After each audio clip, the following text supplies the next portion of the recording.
How marketing changed everything. The year was 2000. I just published my first book, The Mating Mind, and I was already looking for a topic for my second book. My literary agent, John Brockman, was running edge.org, a great site where his authors could share ideas and promote serious discussions. Brockman ran a World Question Center once a year, where he asked all of his authors to write short little essays, answering some thought-provoking question. That year, the question was, what's the greatest invention of the last 2,000 years? This is what I wrote in reply, and some of these ideas were later incorporated into my book Spent, published in 2009. Marketing has become the most important idea in business and the most dominant force in culture. It is commonly misunderstood as a pretentious term for advertising, but it is more than that. It is the systematic attempt to fulfill human desires by producing goods and services that people will buy. It is where the wild frontiers of human nature meet the wild powers of technology. Like chivalrous lovers, marketing-oriented companies help us discover desires we never knew we had and ways of fulfilling them we never imagined we could invent. Almost everything we can buy is the result of some marketing people in some company thinking very hard about how to make us happy. They do not always get it right, but they try. Adam Smith's invisible hand has spawned the invisible eye. Production is no longer guided by the clumsy feedback provided by last quarter's profit figures. It is guided directly by empirical research into human preferences and personalities, focus groups, questionnaires, beta testing, social surveys, and demographics. Psychology has given way to market research as the most important investigator of human nature. Markets are ancient, but the concept of marketing arose only in the middle of the 20th century. In agriculture and mercantile societies, there were producers, guilds, traders, bankers, and retailers. But economic consciousness was focused on making money, not fulfilling consumer desires. With the Industrial Revolution, mass production led to an emphasis on the cost efficiency of production rather than the satisfaction of the customer. As markets matured in the early 20th century, firms had to compete harder for market share, but they did so through advertising and sales promotions aimed at unloading goods on resistant customers. By the time of Death of a Salesman in the 1950s, consumer goods companies like Procter & Gamble and General Electric had developed a more respectful, inquisitive attitude towards the consumer. The marketing revolution came with the same sense of wondrous obviousness that accompanies all scientific revolutions. Businesses should produce what people want instead of trying to convince people to buy what businesses happen to make. Of course, how could we ever have thought otherwise? These companies established marketing departments dedicated to finding out what people want from their light bulbs and detergents. Their success spawned imitators, and most corporations now include marketing departments that coordinate product research and development, advertising, promotion, and distribution.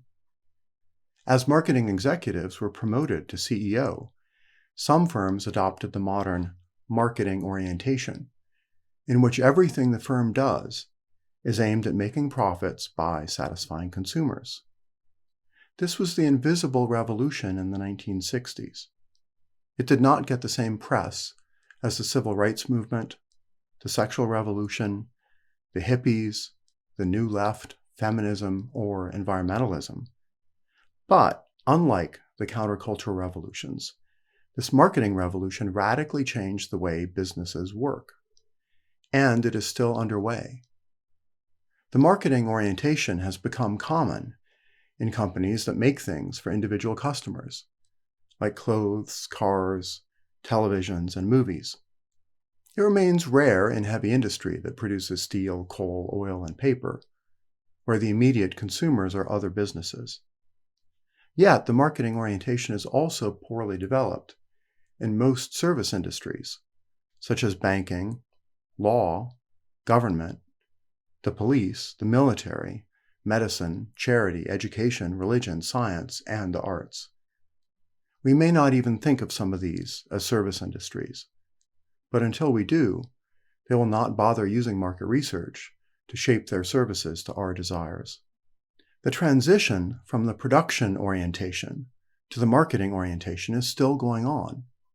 It is the most important but least understood revolution in human history, marking a decisive power shift from institutions to individuals. In the production orientation, human enterprise asked first what we can make, and second, whether anyone will want it. In the marketing orientation, businesses ask first what we want, and second, how they can invent the means to fill that want. Production made people technology's servants. Marketing makes us technology's masters. This renders most of Marx irrelevant. What can alienation and exploitation mean when business listens so hard to our desires? Intellectuals don't understand marketing. It is invisible to right-wing economists who think prices carry all the information about supply and demand that markets need to produce the goods and services that people want. There was little role for market research in Adam Smith, Friedrich Hayek, Milton Friedman, or Gary Becker. To left-wing social scientists, journalists, and Hollywood scriptwriters, marketing means nothing more than manipulative advertisement by greedy corporations. Since the leftists rarely deign to talk to business people, they think modern business works like the evil Omni Consumer Products Corporation from the film RoboCop. This neo-Marxist paranoia was somewhat justified during the sales era of the 1930s through 1950s, but it is well out of date. Even within business, although managers understand marketing at a practical level, they do not really know how to talk about marketing as a cultural, economic, social, and psychological revolution. It is not presented that way to them in business school. Business journalists have not brought the marketing revolution into public discourse the way they have brought the new economy of the internet to the public's attention. Pundits still talk as if we are moving from an industrial era based on mass production to an information era based on mass entertainment. Like fish unaware of water, we do not realize that we live in the age of marketing. It does not much matter whether products are material or cultural, sold in stores or electronically. What matters is that products are systematically conceived, designed, tested, produced, and distributed based on the preferences of consumers rather than the convenience of producers. The new economy is just the most recent stage in the marketing revolution. How should we understand this marketing revolution? There are two analogies from history that could help us think about it. Democracy is simply the marketing concept applied to government. The American and French revolutions brought the marketing concept to politics long before it gained a toehold in business. The production-oriented state asked what taxpayers could do for it. The marketing-oriented state asks what it can do for voters. States have a monopoly on the legitimate use of force, so abuse of political power upsets people more than abuse of corporate power. People demanded the vote so they could tell government what state services they wanted long before they demanded focus groups to tell manufacturers what goods they wanted. No taxation without representation came long before no profits without market research. Even before these political revolutions, the Protestant Reformation applied the marketing insight to religion. Martin Luther and William Calvin organized churches to fill the needs of worshipers. They were dissatisfied with a production-oriented papacy that churned out costly rituals in a dead language. The 3,000 denominations of Christian faith that proliferated since the Protestant Reformation are just what we would expect from efficient market segmentation given diverse consumers of religious services. Similar shifts occurred from production-oriented Hinayana Buddhism to market-oriented Mahayana Buddhism, and from Orthodox to Reform Judaism. The common denominator in business marketing, political democracy, and religious reform is the transfer of power from service providers to service consumers. Is the marketing revolution a good thing? On the upside, it promises a golden age when social institutions and markets are systematically organized to maximize human happiness. One of marketing's strongest features is its empiricism. What science did for perception, marketing does for production. It tests intuition and insight against empirical fact. Henry Ford thought he knew what people wanted from a car: cheap, reliable, and black. Ford sold millions of Model Ts in the 1920s with this mass marketing strategy. Then General Motors came along, segmenting the market into many strata according to income, age, and tastes, attracting buyers by fulfilling their needs more precisely.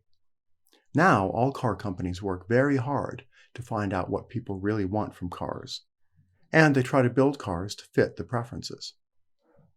Market research uses all the same empirical tools as experimental psychology, but with larger research budgets, better defined questions, more representative samples of people, and more impact.